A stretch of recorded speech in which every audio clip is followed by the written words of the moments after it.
Assalamualaikum warahmatullahi wabarakatuh. Perkenalkan, nama saya Dita Aryani dari kelas S1 Farmasi B, kelompok praktikum C, Universitas Pekalongan. Di sini saya akan mempresentasikan hasil dari saya membuat laporan responsi praktikum FTS formulasi teknologi sediaan cair semi padat. Untuk sediaan yang saya buat adalah gel. Sebelumnya saya akan memberikan sedikit penjelasan dasar teori dari sediaan gel. Dimulai dari pengertian gel. Gel adalah menurut Farmakope Indonesia edisi 4, gel kadang-kadang disebut juga sebagai jelly, merupakan sistem semi padat terdiri dari suspensi yang dibuat dari partikel anorganik yang kecil atau molekul organik yang besar terpenetrasi oleh suatu cairan. Untuk keuntungan dari sediaan gel, untuk hidrogel ya, efek pendingin kulit saat digunakan, penampilan sediaan yang jernih dan elegan pada pemakaian di kulit setelah kering, meninggalkan film tembus pandang, elastis, daya lekat tinggi yang tidak menyumbat pori sehingga pori tidak terganggu, mudah dicuci dengan air, pelepasan obatnya baik, kemampuan penyebarannya pada kulit baik. Selanjutnya, untuk kerugian dari gel ada beberapa. Yang pertama, untuk hidrogel, kerugiannya harus menggunakan zat aktif yang larut dalam air sehingga diperlukan penggunaan peningkatan kelarutan seperti surfaktan agar gel tetap jernih pada berbagai temperatur. Tetapi gel tersebut sangat mudah dicuci atau hilang ketika berkeringat. Kandungan surfaktan yang tinggi dapat menyebabkan iritasi dan harga lebih mahal. Yang kedua, kerugiannya penggunaan emolien. Golongan ester harus diminimalkan atau dihilangkan untuk mencapai kejernihan yang tinggi.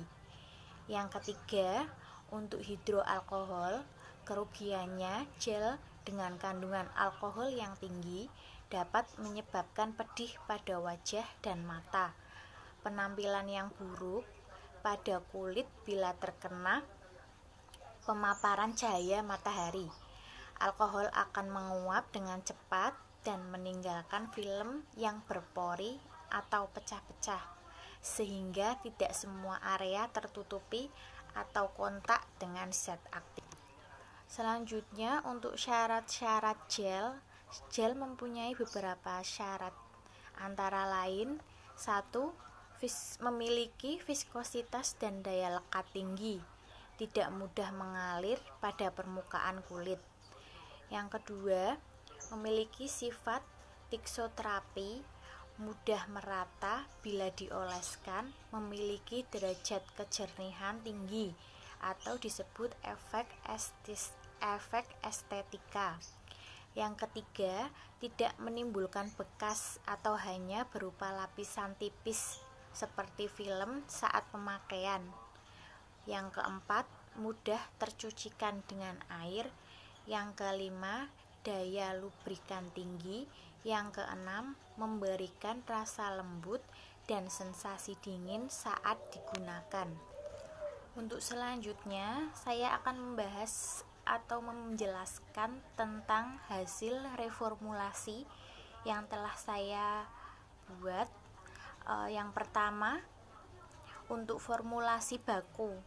Formulasi baku diambil dari jurnal dengan judul Formulasi Gel Anti Jerawat Minyak Atsiri Kulit Batang Kayu Manis atau Cinanomum burnani dan uji aktivitas terhadap bakteri Staphylococcus aureus pada tahun 2016 oleh Sarah Palin, Adenewulus, dan Gayati Citraningtyas.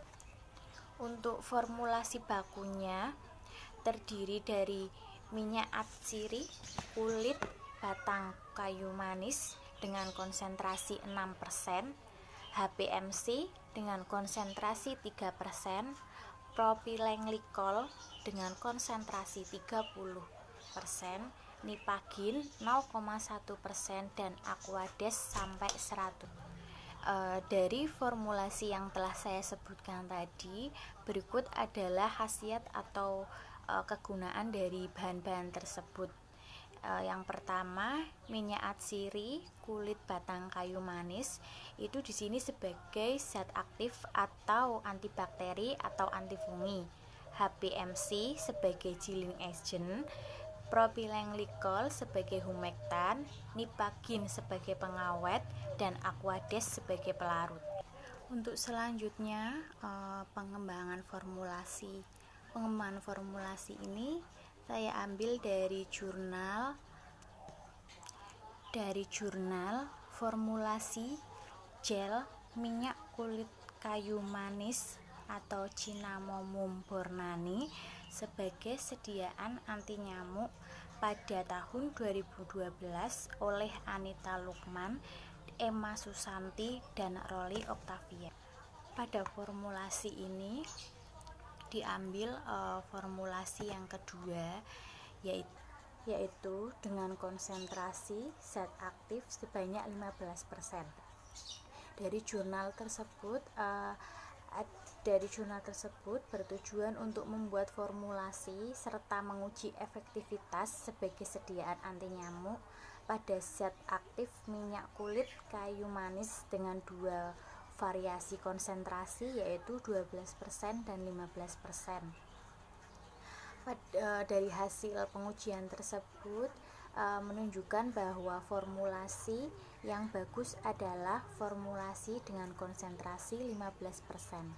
Selanjutnya, untuk hasil reformulasi dari saya, yaitu dengan formulasi resepnya minyak kayu atsiri, kulit batang kulit manis sebanyak 6%, HPMC sebanyak 5%, HPMC sebanyak 3%, NaCMC 5%, propylenglikol 30%, nipagin 0,1%, dan alkohol 96% sebanyak 5%, dietkan sampai 100 ml.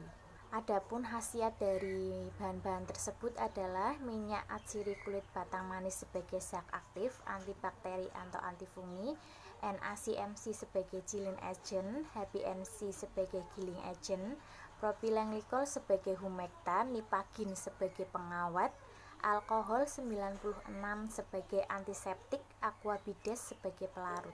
Untuk alasan penggunaan bahan, untuk minyak atsiri, kulit kayu batang manis sebagai zat aktif, yaitu dapat diperoleh dari kulit, batang, ranting, atau daunnya dengan cara penyulingan.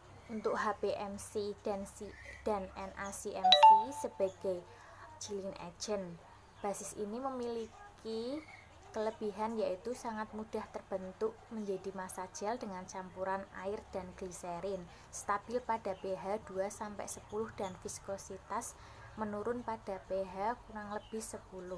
Itu untuk NaCMC.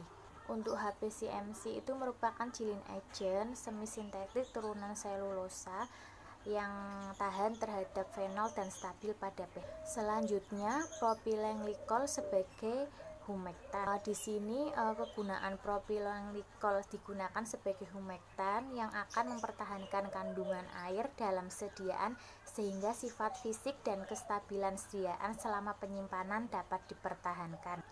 Untuk selanjutnya, nipagin digunakan sebagai pengawet. Nipagin biasanya juga disebut dengan propylparaben, secara umum dianggap sebagai pengawet antibakteri pada kosmetik dan makanan. Nipagin dimetabolisme oleh bakteri tanah sehingga benar-benar. Untuk penambahan alkohol sebagai antiseptik yang digunakan untuk disinfeksi permukaan kulit yang bersih, dan alkohol sebagai disinfektan yang mempunyai aktivitas bakterisidal. Bakteri bekerja terhadap berbagai jenis bakteri tetapi tidak terhadap virus. Dan selanjutnya akan melakukan uji evaluasi sediaan, yaitu organoleptis.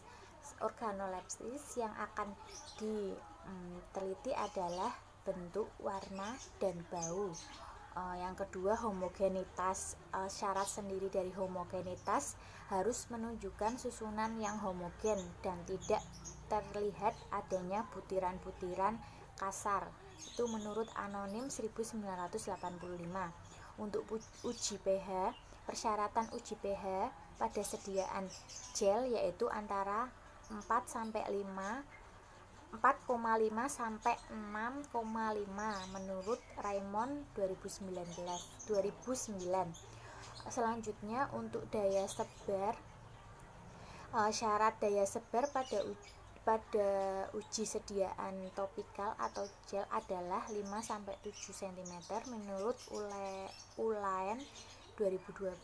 Dan selanjutnya uji daya lekat, persyaratannya uji daya lekat pada sediaan topikal adalah tidak kurang dari 4 detik.